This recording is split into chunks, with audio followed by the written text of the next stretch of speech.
ચાલો, તો એ એક જ વ્યક્તિ એવા હતા કે જે ઇન્કમ ટેક્સના કમિશનર અને આટલું બધું ભણેલા વ્યક્તિ હતા, બરોબર. હજી છે આમ આદમી પાર્ટી, બરોબર. એને એક ભાષણ દરમિયાન કીધું હતું કે ઇન્કમ ટેક્સ ઓફિસર હોય ને, જો મારે પૈસા જ કમાવા હોય તો ઇન્કમ ટેક્સ ઓફિસર હોય ને એ કરોડપતિ હોય.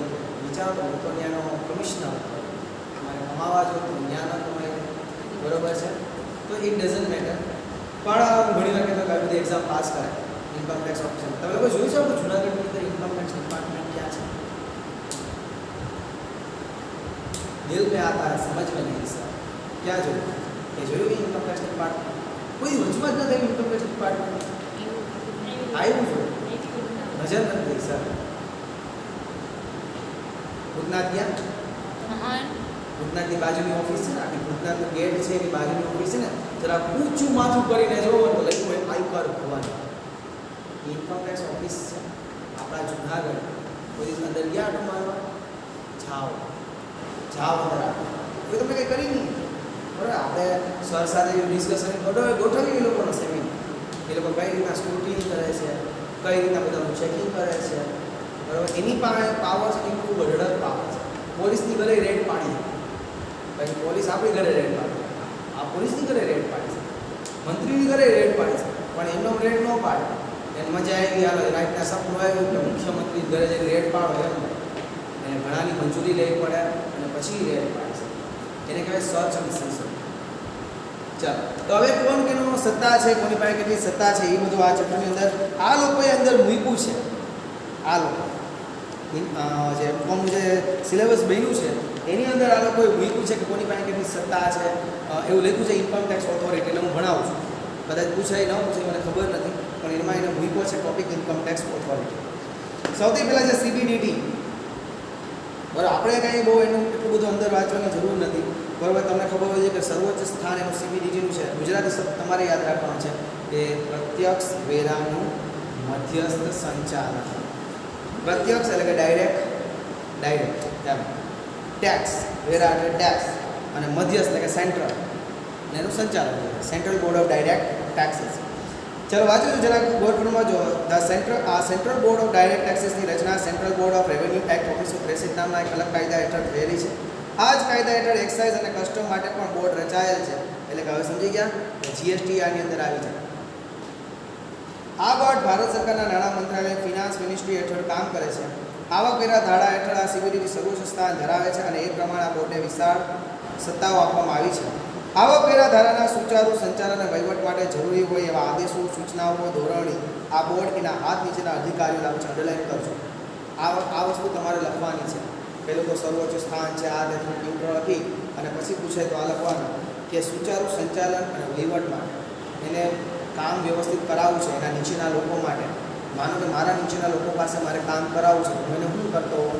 કાં તો એને સલાહ સૂચન કરતો હોઉં, કાં તો એને હુકમ આપતો હોઉં, બરાબર છે, અને કાં તો હું એને દોરવણી કરતો. એટલે કે ઓર્ડર, ઇન્સ્ટ્રક્શન અને ડાયરેક્શન, ત્રણ વસ્તુ એ આપી શકે. કાં તો એને હુકમ આપે, કાં તો એને દોરવણી કરે, અને કાં તો એને સલાહ સૂચન આપે. આવા આદેશો, સૂચનાઓ અને ધોરણીઓ આવકવેરા ખાતાના નામના તમામ સત્તાવાળાઓને બંધન કરતા છે. અંડરલાઈન કરજો. આ જે સૂચનો છે એ કોને બંધન કરતા છે? તમને બંધન કરતા છે. તમે ઇન્કમ ટેક્સનું રિટર્ન કરો છો, તમને બંધન કરતા છે? નહીં. આ જેટલા પણ હુકમો છે, સૂચનો છે, દોરવણી છે એ કોને બંધન કરતા? એના ખાતાવાળા. બરાબર. હું હમણાં બહુ એક સારી વાત કીધી હતી કે CA બહુ ઓછા લોકો બને છે. રીઝન શું છે? બધા બહુ ટફ છે, બહુ લાંબુ છે. મેં એક રીઝન બહુ મસ્ત બોલ્યું. રીઝન છે રિજનલ લેંગ્વેજ. જો ગુજરાતીમાં CA થતું હોય, અત્યારે જેટલા આપણે 150 બીકોમના છોકરા આવે ને એટલા 150 CA ના છોકરા બેઠા હોય અને એ બધા પાસે રિજનલ લેંગ્વેજ બહુ ઇફેક્ટ કરે. બરાબર. હવે જો આ ગુજરાતી વાંચીને એ લોકો CA કદાચ કરવા જાય ને તો એને હેલું સમજવામાં શેરી કરે. આ બધી સમજવાની વાત રહી છે કે કોને બંધન કરતા છે. આના ઉપર તો એક કેસ સ્ટડી આવી ગયો. હું CA ફાઇનલી બુક વાંચતો હતો, તેમાં એક આ કેસ સ્ટડી આવી ગયો કે CBDT એ કોઈ ઇન્સ્ટ્રક્શન આપ્યું હોય, કોઈ ઓર્ડર આપ્યા હોય, કોઈ ડિરેક્શન આપ્યું હોય તો એ જે ઇન્કમ ટેક્સ રિટર્ન ભરે છે SSC છે એને બંધન કરતા નથી. કોને બંધન કરતા? એના કર્મચારીઓ. આપણે કાંઈ લાગે વળગે નહીં. પરંતુ અદાલતોને બંધન કરતા નથી, એટલે કે અદાલતે એની ઉપર બંધન કરતા નથી. અદાલતને હુકમ ન કરીએ કે હાલે અદાલત આમ કરજે, અદાલતને તો જે ફેર ને વ્યવસ્થિત લાગે એ જ કામ કરશે. એટલે કે કાયદાનું અર્થઘટન કરતી વખતે અદાલતો બોર્ડના આદેશો વગેરેને ધ્યાનમાં લેવા બંધાયેલ નથી. આ ઉપરાંત કાયદાની કેટલીક કલમોના અમલમાં છૂટછાટ આપવાની સત્તા આ બોર્ડને છે. દાખલા તરીકે ઇન્કમટેક્સ રિટર્ન ભરવાની છેલ્લી તારીખ જાહેર હિતમાં વધારી આપી શકે, એટલે કાયદાની કલમમાં એને વધારો કરવો. માનો કે આ વખતે તો ઘણી એક્સટેન્ડ થઈ, ગયા વર્ષે જે તારીખ હતી 30/9 હતી તો છેલ્લી 31/12 કરી દીધી બિચારા. 31/12 એ કે ન ભરો કાંઈ નહીં, 31 માર્ચે ભરવાનું છે. તો એ લોકો જુઓ, સોરી જાન્યુઆરીએ ભરવું છે, તો તારીખ એ લોકો વધારતા, એની પાસે સત્તા હતી કે એ લોકો છે એની પોતાની તારીખ વધારી શકે.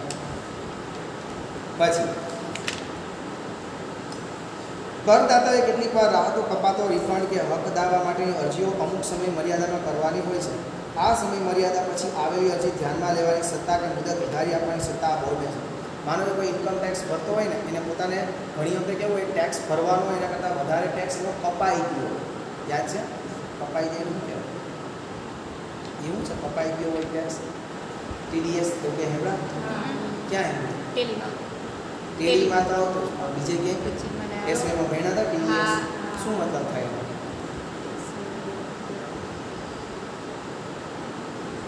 TDS એટલે કે હું તમને આવક છું, માનો કે તમે લોકો કોન્ટ્રાક્ટર્સ છો, અથવા હું તમને સેલરી આપું છું દર મહિને 50,000 રૂપિયા, તો તમારી આવક છે એ 5 લાખ કરતાં તો વધી ગઈ છે, તમને ટેક્સ આવે એમ છે. તો હું તમને જે દર મહિને પગાર આપું ને, એમાંથી મારે તમારો ટેક્સ કાપી લેવાનો, ધીસ ઇઝ કોલ્ડ TDS. એટલે માનો કે તમારો 50,000 પગાર થાય તો દર મહિને 2500 રૂપિયાનો તમારો જો ટેક્સ થતો હોય આખા વર્ષનો ટેક્સ, તો 2500 રૂપિયા મારે તમને કાપી, મારે તમને 47,500 રૂપિયા આપવા. આ જે હું 2500 રૂપિયા કાપી લઉં છું એનું નામ TDS છે. એ મારે નથી ખાઈ જવાનું. એ શું કરવાનું, મારે તમને એક ફોર્મ 16 એ દેવાનું, તમને દેવાનું, એ ફોર્મની કોપી મારી પાસે રાખવાની, સરકારને મારે એ જમા કરાવવાનો ટેક્સ એના ડિપાર્ટમેન્ટની અંદર, એ ટેક્સ એના બેંક ખાતામાં જમા કરાવીશ ચલણ દ્વારા, અને સરકારને જાણ કરીશ કે મેં આનો આટલો ટેક્સ કાઢ્યો છે. પછી વર્ષની અંતે 26Q ફોર્મ આવે, 26Q ફોર્મ. એ 26Q ફોર્મમાં તમારી ટેક્સની બધી ડિટેલ્સ હોય કે કોનો મેં કેટલો ટેક્સ કાપેલો છે. અને પછી તમે રિટર્ન જ્યારે ફાઇલ કરો અને ત્યારે તમારી ટેક્સ છે એ તમે લોકો માનો કે વર્ષનો મેં ટેક્સ કાપ્યો તમારો 20,000 રૂપિયા, પણ તમે કપાત ને બધું ગણો અને તમારો ટેક્સ થતો હોય 18,000 રૂપિયા, તો 2,000 ટેક્સ તમારે પાછો સરકાર પાસેથી લેવાનો. પાછો સરકાર પાસેથી તમારે લેવાનો થાય તો એના માટે તમારે 6 મહિનાની અંદર અરજી કરી દેવી જોઈએ. જો એ તમે અરજી ન કરી હોય અને હજી તમારે વધારે ટાઈમની જરૂર હોય અરજી માટેની, તો એ કોણ એક્સટેન્ડ કરી શકશે? CBDT. એવું છે, આપણે તો બધે છીએ. કેટલીક વાર કરદાતાએ કેટલાક લાભો મેળવવા માટે કેટલીક શરતોનું પાલન કરવાનું રહેતું હોય છે. આ શરતોના પાલનમાં થયેલી ચૂક કે કસૂરને માફ કરવાની સત્તા પણ બોર્ડ દ્વારા થાય. તમારો કે કાયદો છે ભાઈ, અમલ કરવામાં કોઈ વાર ભૂલ થઈ જાય, કાયદાનો અમલ કરવામાં કંઈક ભૂલ થઈ જાય તો એ ભૂલને આપણે માફ કરવાનું હોય, એ સત્તા પણ કોને છે? CBDT. દંડની રકમ માફ કરવાની કે ઘટાડવાની. હવે માનો કે તમે લોકોએ કંઈક બહુ મોટો ગુનો કરી નાખ્યો, ઇન્કમ ટેક્સની ચોરી, તમારી ઉપર હજી બધી પેનલ્ટી આવી ગઈ, તમે ઇન્કમ ટેક્સ ઓફિસર પાસે જાઓ કે ભાઈ ઘટાડી દે, તમારે એ નહીં ઘટાડી શકે, તમારે CBDTને રજૂઆત કરવાની. CBDTને જો મજા આવે તો એ તમારો દંડ જાતો કરી દેશે. આવકવેરા ધારાના અમલ અને વહીવટ માટે નિયમો ઘડી શકે છે. આ લોકો બીજું કરવાનું કે નિયમો ઘડવા પડશે. બોર્ડે આ સત્તા હેઠળ જ હાલના આવકવેરાના નિયમો 1962 ઘડેલા છે અને અમલમાં છે. ચાલો, તો બોર્ડ શું કામ કરી શકે એ તમે કહો છીએ તો કે એક તો ભાઈ કાયદાની જે કલમોમાં જે તારીખ હોય એનો લંબાવી શકે, દંડની રકમ જાતિ કરી શકે, નિયમો બનાવી શકે, કોઈ કસૂરવાર હોય તો એને માફી આપી શકે, પછી મુદતની બધી વધારી આપી શકે. બરાબર છે, આવું બધું તમારે લોકોએ યાદ રાખવાનું છે. પછી આવકવેરાની મહાનિયામક DGIT, એની નીચે આવે છે DGIT. બરાબર છે. આ અધિકારીઓની નિમણૂક પણ કેન્દ્ર, જો તમને લોકોને એટલું પૂછાય શોર્ટ નોટ લખો CBDT ઉપર, બરાબર, તો તમારે શોર્ટ નોટ લખવાની 5 માર્ક્સની. આ વખતે લખી છું કે 42 માર્ક્સનું પેપર, હું નથી માનતો બહુ લાંબુ કાંઈ હશે, જે પણ કાંઈ હશે એ શોર્ટ નોટ આધારિત હશે. સમ્સ હશે તો ઇટ મે બી ટૂંકા શોર્ટ સમ હશે. બરાબર છે. આવકવેરા મહાનિયમ, કારણ કે હું પૂછી શકે, જેમ તમારી પાસે નથી કાંઈ એની પાસે કાંઈ નથી વિચારવા. સુનતા ભી દીવાના અને બોલતા ભી દીવાના. એટલે તમે ટેન્શન લ્યો.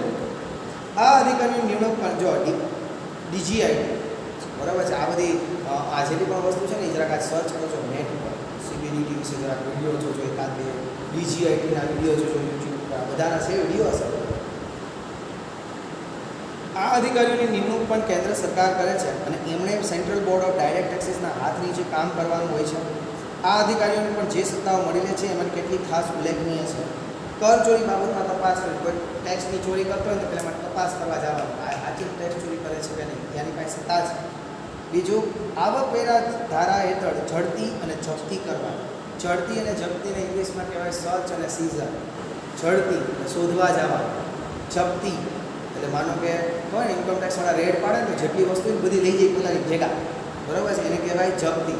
ઝડપી અને જપ્તી. બાજુમાં લખી નાખો સર્ચ એન્ડ સીઝર.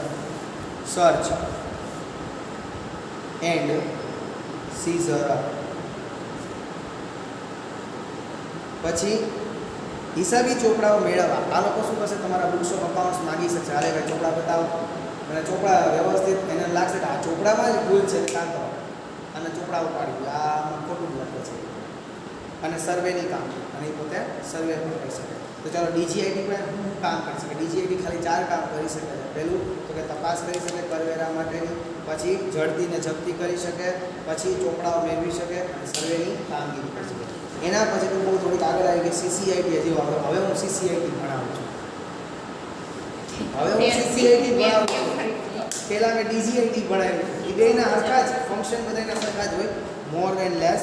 થોડોક ડિફરન્સ છે ને આવશે ખાલી, બાકી મોર ઓર લેસ બધાના સરખા જ ફંક્શન હશે. એના પછી સીસીઆઈટી. આ અધિકારીની નિમણૂક પણ કેન્દ્ર સરકાર જ કરે છે. આ અધિકારીઓ અને ડાયરેક્ટર જનરલની કક્ષા સરખી ગણાય, પરંતુ સત્તા અને જવાબદારી જુદા જુદા છે. એટલે કે સીસીઆઈટી અને ડીજીઆઈટી કહેવાય હરખા, પણ ડીજીઆઈટીની સત્તા અલગ છે, સીસીઆઈટીની તો ખાલી ડીજીઆઈટી લખી નાખો. સીસીઆઈટી નહીં, ખાલી ડીજીઆઈટી. બીજું કાંઈ એની એક નિમણૂક કરી લખાય કે કેન્દ્ર સરકારની નિમણૂક કરે છે, સત્તાને ફરજો આ મુજબ છે. સીસીઆઈટી. આ અધિકારીની નિમણૂક પર કેન્દ્ર સરકાર કરે છે. આ અધિકારીઓ અને ડાયરેક્ટર જનરલની કક્ષા સરખી ગણાય, પરંતુ સત્તા અને જવાબદારી જુદા છે. એ અધિકારીઓને કેટલાક ચોક્કસ વિસ્તાર પૂરતા આવકવેરા ખાતાના વડા તરીકે નિમવામાં આવે છે. જો સીસીઆઈટી શું કરે છે તો કે આવકવેરા ખાતાના વડા તરીકે કોઈ એક ચોક્કસ વિસ્તાર એની અંદર, માનો કે એને ડિસાઇડ કર્યું કે ગુજરાતની એક સીસીઆઈટી અલગ હોય, બરાબર છે. પછી માનો કે રાજસ્થાનનો સીસીઆઈટી એક અલગ હશે. એમણે જે કાર્યો કરવાના છે એમાં એના વિસ્તાર પૂરતા વહીવટ અને ન્યાયિક કાર્યોનો સમાવેશ થાય છે. એને ક્યાં કાર્ય કરવાના, એના વિસ્તાર પૂરતા, એને જે કામ હોઈતું છે ને એટલા, એનાથી આગળ એને કંઈ કામ કરવાનું નથી. આવા કાર્યક્રમો કેટલાક કાર્યો નીચે પ્રમાણે છે. આવકવેરા અધિકારીઓ અને ઇન્સ્પેક્ટર્સની નિમણૂક કરે, એટલે એની નીચે જેટલા આવકવેરાના અધિકારીઓ આવશે, ઇન્સ્પેક્ટર્સ આવશે, એની આ નિમણૂક કરશે. પણ એ નિમણૂક પોતે કઈ દ્વારા કરશે, પરીક્ષા લઈને જ કરશે. પોતે કંઈ એમ નહીં કાલે ભૂકો છો આવી જાય તું કેટલા રૂપિયા 10 હાલ આવી જાય, એમ નહીં, નિમણૂક પરીક્ષા દ્વારા કરશે. ઝડપી જપ્તી, પુરાવો મેળવવા, હિસાબી ચોપડાઓ જપ્ત કરવા, જો ઉપરના છે બધા. એ પછી ખાતાવાળી ટ્રિબ્યુનલ સમક્ષ અપીલ ફાઇલ કરવી. હવે જો સીસીઆઈટીનું બહુ મહત્વ છે કે માનો કે તમે લોકોએ ટેક્સ ભર્યો છે, બરાબર, તમારી ઉપર આ લોકોએ અસેસમેન્ટ કર્યું, તમારી આવકની ગણતરી કરી. તમારી આવકની ગણતરી કરીને તમારો આવક ઇન્કમ ટેક્સ વધારે થતો, તમે ભણવાની ના પાડો છો, તો આ લોકો શું કરશે, એનાથી ઉપરનું જે લેવલ છે, સીસીઆઈટીની ઉપરનું લેવલ છે અપીલ, કમિશનર અપીલ, એ શું કરશે, એક કોર્ટ જેવું હોય, એટલે એ ડિપાર્ટમેન્ટની પોતાની જ કોર્ટ છે. એનો મતલબ એમ કે તમે ત્યાં કદાચ આપણા જેવા એસએસસી છે ને એ હારી જાય કોર્ટ, કારણ કે ડિપાર્ટમેન્ટની પોતાની કોર્ટ છે. એટલે એ શું કરશે, એના ઉપરનું લેવલ છે ત્યાં અપીલ ફાઇલ કરશે કે ભાઈ આનો ટેક્સ એટલો થાય છે, એ ટેક્સ ભરતો નથી, એવો એ કેસ મૂકશે. હાઈકોર્ટ સમક્ષ રેફરન્સ અરજી કરવી. પછી તો કે હાઈકોર્ટ, માનો કે હાઈકોર્ટે કંઈક ચુકાદા આપ્યા, બરાબર છે, હવે એ હાઈકોર્ટના જ ચુકાદાથી અસંતુષ્ટ હોય આ સીસીઆઈટી વાળા, કારણ કે એને તો હું પોતાના આ લોકોને ટાર્ગેટ હોય, સીસીઆઈટી વાળા છે એને વિસ્તાર આપ્યો, વિસ્તાર કરે ને તો કે એને ઇન્કમ ટેક્સના ટાર્ગેટ માટે. હવે હાઈકોર્ટે કંઈક ચુકાદો આપ્યો, માનો કે મારો ટેક્સ આવતો, બરાબર, પહેલાં હું સીસીઆઈટી અપીલમાં ગયો, એમાં હું કેસ હારી ગયો, પછી હું ગયો હાઈકોર્ટમાં ગયો ને હાઈકોર્ટે મારી ફેવરમાં ચુકાદો આપ્યો, વિશાલભાઈનો ટેક્સ એટલો થતો નથી. હવે એ લોકો અસંતુષ્ટ છે હાઈકોર્ટથી, તો એ લોકો શું કરશે, હાઈકોર્ટને પાછો રેફરન્સ આપશે કે જો ઓલો જો તમે કેસ આપ્યો હતો ને એમાં જો કે અમે જીતી ગયા હતા, આમાં અમને શું કામે ન જીતા, સેમ સિચ્યુએશન છે, બરાબર છે ને, એને રેફરન્સ આપશે. આવકવેરા અધિકારીઓના આદેશ વિરુદ્ધ રિવિઝન પિટિશન સાંભળવી અને નિકાલ કરવો તથા જરૂર હોય ત્યાં પોતાની મેળે રિવિઝન પણ કરવું. હવે આવકવેરાના અધિકારીઓ એના આદેશ વિરુદ્ધ રિવિઝન પિટિશન સાંભળવી, બરાબર. એ રિવિઝનની બધું આગળ ટોપિક આવશે, એમાં આપણે જોશું.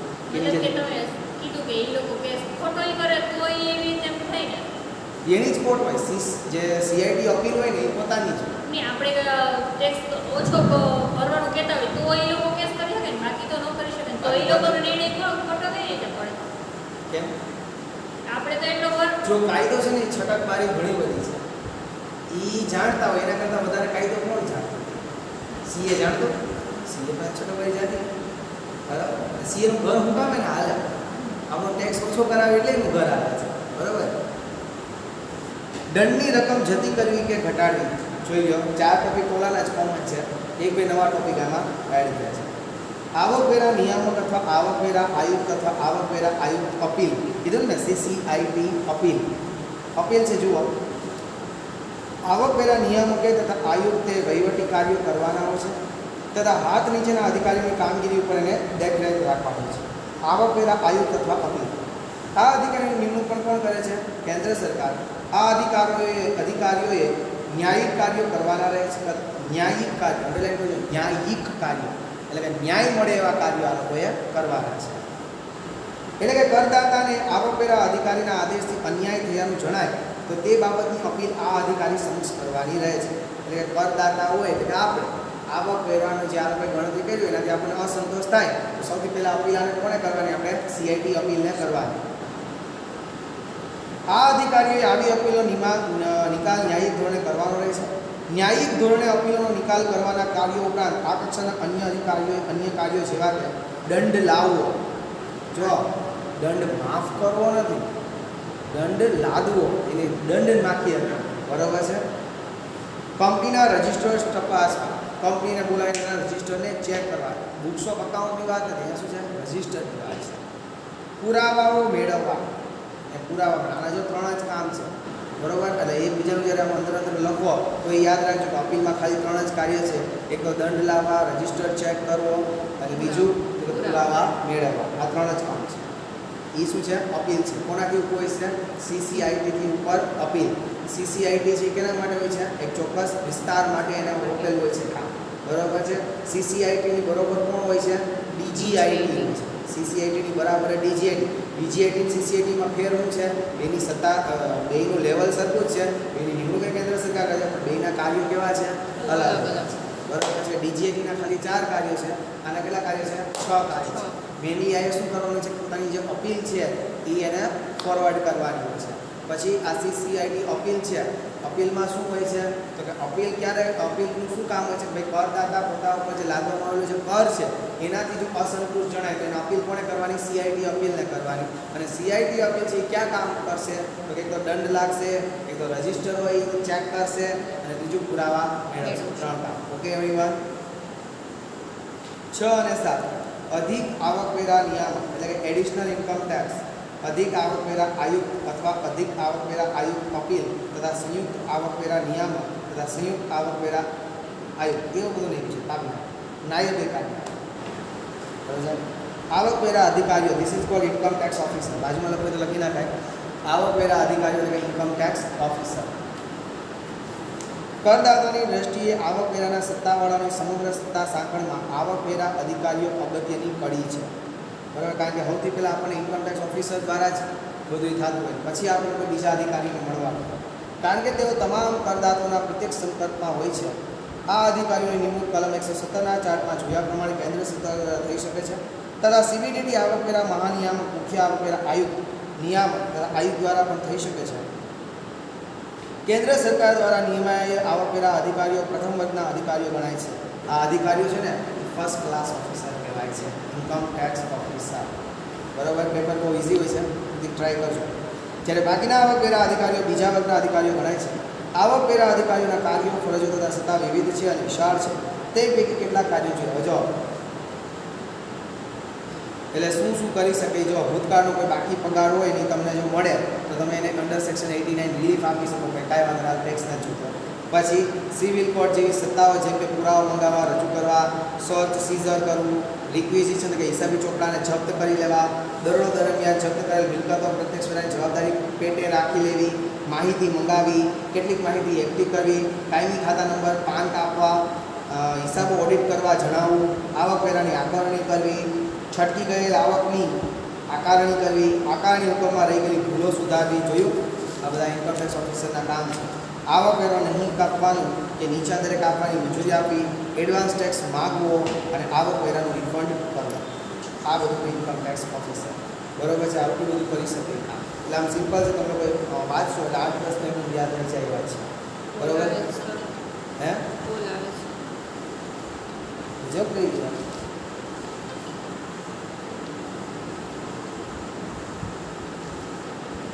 ચલો એના પછી છે, ચાલો ને રેકોર્ડિંગ તો ચાલો. એના પછી છે વેરા વસૂલાત અધિકારી, રિકવરી ઓફિસર. રિકવરી બધાને યાદ હોય. માનો કે તમે લોકો છે એ લોનનો હપ્તો ન ભરો તો, ગાડી લીધી છે લોનનો હપ્તો નહીં ભરો તો શું થાય? ગાડી ઉપાડી જાય છે, એ રિકવરી ઓફિસર કહેવાય. એ જ રીતના અહીંયા પણ રિકવરી ઓફિસર છે. જો તમે લોકો ટેક્સ છે એ ટાઈમસર નહીં ભરો,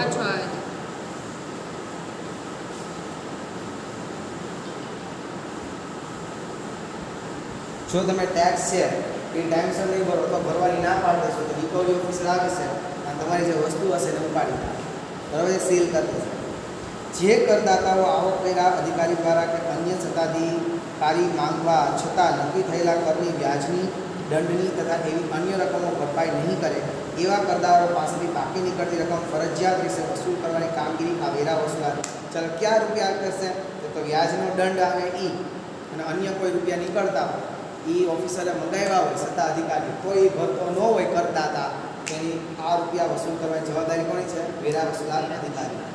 હાલના કાયદામાં વેરા વસૂલાતની સગવડ અગાઉના 1922ના ભારતીય આવકવેરા અધિનિયમમાં આવી જોગવાઈ હતી નહીં.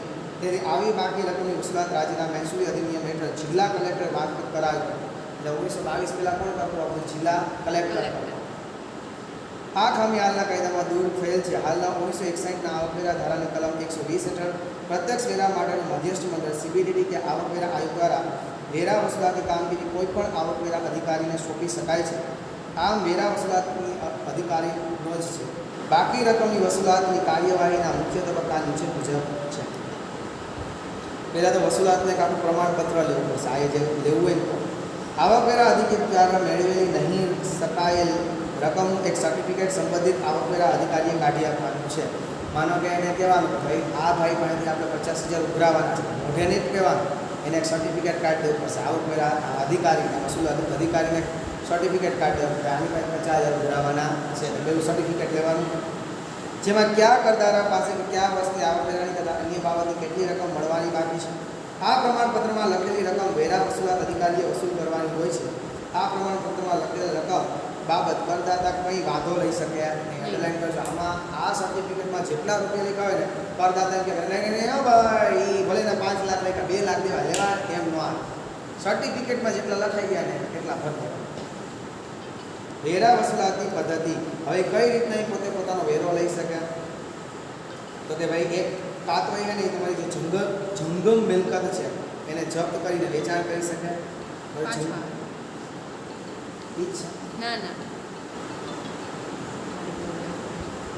એની જે જંગમ મિલકત હોય એને જપ્ત કરીને શું કરી શકે? વેચાણ કરી શકે. સ્થાવર મિલકત જપ્ત કરીને વેચાણ કરી શકે. કોઈને ધરપકડ કરી શકે, રૂપિયા ન ભરે તો એને જેલમાં મોકલી શકે. નિમણૂક દ્વારા જે કરદાતાની મિલકતનો વહીવટ કરી શકશે. પગારદાર કરદાતાના પગાર ઉપર માનો કે જ્યાં પગાર મળતો ત્યાં કહી દે રહેવા દીધો ને પગાર ન દેતા એ રૂપિયા અમને દેવાના છે. ગાર્નિશી ઓર્ડર દ્વારા જેમાં કરદાતાના નાણાં જે કોઈ વ્યક્તિ પાસે હોય તે વ્યક્તિને હુકમ બજાવીને અથવા તો ગાર્નિશી ઓર્ડરનો ઉપયોગ કરશે કે માનો કે મારા રૂપિયા પાયલ પાસે પડ્યા છે, સરકારને ઇન્કમટેક્સ વસૂલાત અધિકારીને ખબર પડી ગઈ કે પાયલ પાસે 50,000 રૂપિયા છે, એ ગાર્નિશી ઓર્ડરનો હુકમ કરી મારા રૂપિયા છે ને ત્યાંથી લઈ શકે. બરાબર, એમાં મારું કાંઈ પણ હાલે નહીં. એટલે ગમે એ રીતના એવું કરીએ કે સ્થાવર મિલકત હોય, જંગમ મિલકત હોય તો વેચાણ કરી નાખે, તમને જેલમાં મૂકી દે, તમારી ધરપકડ કરી શકે, ગાર્નિશી ઓર્ડરનો ઉપયોગ કરી શકે, પછી જ્યાં એને પગાર મળતો હોય એની પગાર અટકાવી શકે, ગમે એ રીતના પોતાના રૂપિયા છે એ વસૂલ કરશે. હવે આવક વેરાનું જે આખું ચાર્ટ આપ્યું છે જરા જોઈ લો. હમણાં જ આપણે ભણ્યા CBDT, પછી DGIT, CCIT, પછી અધિક વેરા, જો બધા લોકોના નામ છે. છેલ્લે વેરા વસૂલાત અધિકારી છે અને આવક વેરાનું નિરીક્ષક છે. એ બહુ કાંઈ ખાસ કામ છે નહીં. આવ્યું ગાઈસ? હવે મહત્વનો ટોપિક આવે છે આકારણીની કાર્યવાહી. મહત્વને સમજો. આ તમને લોકોને છે તમારા સિલેબસમાં આવક વેરાની આકારણીની કાર્યવાહી. હું જે પણ કાંઈ દરરોજ કરાવું દરરોજ તમે લોકો છે એ કરતા જાજો ગાઈસ. તો જ તમને લોકોને છે ને આ બધું ભેગું થાય, બાકી ભેગું નહીં થાય. કેટલા પેજ સુધી છે એમાં? 205 સુધી ને? 205 સુધી આ. ઓકે. એક ચેપ્ટર જ છે. નહીં, જેમ આ બધા ભેગા કરવાના, આ બધી ગોતી અને એમ નહીં, આમાં એક ચેપ્ટર જ છે. હા, એક ચેપ્ટર આ છે. સામાન્ય વ્યવહારમાં આકારણી એટલે મૂલ્યાંકન, પરંતુ અહીં આકારણીનો અર્થ થોડો જુદો થાય છે. અહીં આકારણીને ખાતરી કરવાના કે ચોકસાઈ કરવાના અર્થમાં લેવામાં આવે છે. અહીંયા આકારણીનો મતલબ શું કરવાનો? ખાતરી કરવાની, એટલે કે તમે જે ઇન્કમ ટેક્સ અથવા ઇન્કમ ટેક્સની જે ગણતરી કરી સાચી છે કે ખોટી, એ પહેલાં એની ખાતરી કરવાની અને પછી ચોકસાઈના અર્થમાં લેવાનું છે. દરેક વર્ષની કુલ આવક અગાઉના પ્રકરણમાં ચર્ચા કરી તેની વિગત કરદાતાએ દર વર્ષે નિયત પત્રક એટલે કે આવકવેરા રિટર્નમાં પોતાના વિસ્તારમાં આવેલી એટલે કે હુકુમત ધરાવતા આવકવેરા અધિકારી ઓફિસમાં નિયત તારીખ સુધીમાં આપવાની હોય છે. હવે આ ઓફિસમાં છે નહીં, હવે આ બધી ક્યાં હોય છે? ઓનલાઈન. બધું ઇન્કમ ટેક્સ રિટર્ન પર કેવું થઈ ગયું છે? ઓનલાઈન. ઇન્કમ ટેક્સ ઉપર જવાનું. આ પત્રક ઓફિસમાં રજૂ કરેલી આકારણી એસેસમેન્ટની કાર્યવાહી કાયદાની દ્રષ્ટિએ શરૂ થાય છે. આ રીતે રજૂ કરેલ રિટર્ન સ્વ આકારણી કરે છે. સ્વ આકારણી, સેલ્ફ અસેસમેન્ટ. સેલ્ફ અસેસમેન્ટ એટલે કે હું મારી રીતના રિટર્ન ફાઇલ કરી દઉં. એટલે હું મારી રીતે કરી શકું, મારા CA દ્વારા કરાવી શકું, કોઈ વકીલ દ્વારા પણ કરાવી શકું. તમારા જેવા કોઈ લોકોને ભરતા રિટર્ન આપો તો તમે લોકોએ ભરીને મારી ઇન્કમ ગણી નાખો. એને કહેવાય સ્વ આકારણી, સેલ્ફ અસેસમેન્ટ. શું ટૂંકનો અનુભવ પહોંચાય છે કે સ્વ આકારણી એટલે શું? બરાબર છે? એ આવશે જ આગળ. જુદા જુદા શિક્ષકો હેઠળની આવક. સૌથી પહેલાં આપણે શું કરવાની? 5 હેડ ઓફ ઇન્કમ હતા. ક્યાં હતા?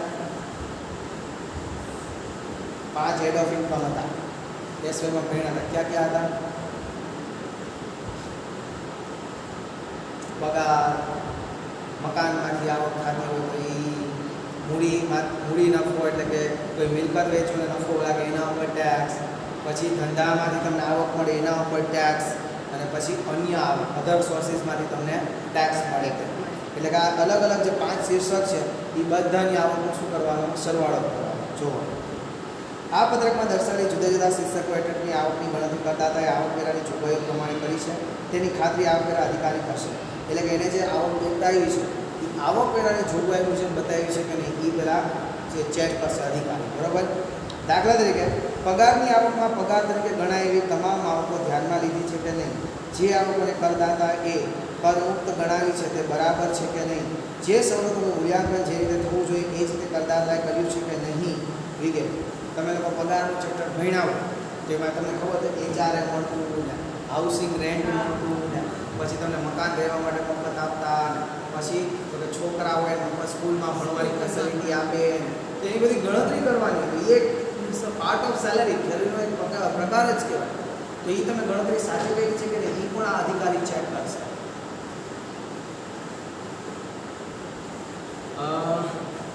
જરૂર પડીએ નોટિસ કાઢી વધુ વિગતો તથા પુરાવા પણ માગશે. હવે માનો કે એને એમ લાગે કે નહીં આ વ્યવસ્થિત કર્યું નથી તો એ શું કરે? નોટિસ આપશે.